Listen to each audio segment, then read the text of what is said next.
I do think that a diplomatic boycott should be the bare minimum that governments around the world take as action. A possible boycott of the Beijing Winter Olympics. We're less than 2 months away from the Games, and while governments consider different options, activists and athletes are stuck in the middle of a difficult diplomatic dance. For Canada, a country that prides itself on respecting human rights and making sure that they are the champion of human rights, takes action in this category as well to make sure that we're not prioritizing the Beijing 2022 Olympics over the lives of millions of Uyghurs that are currently suffering under mass atrocities and genocide. On Monday, Conservative leader Aaron O'Toole urged the federal government to join the U.S. in a diplomatic boycott. He and former Green Party leader Annamie Paul once called for a relocation of the Games. The athletes don't choose where they get to go to an Olympic Games. That's not up to them.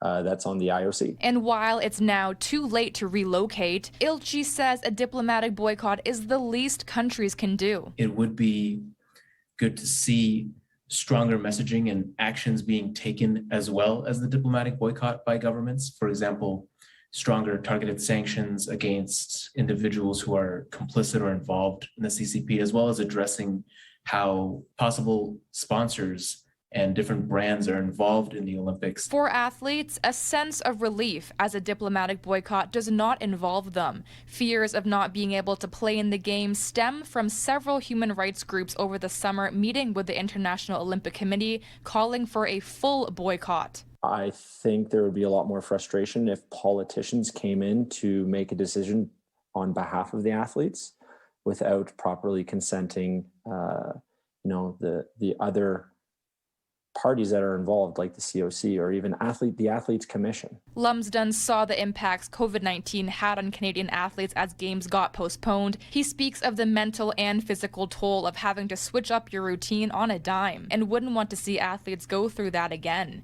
In Calgary, Kristy Kilburn, City News.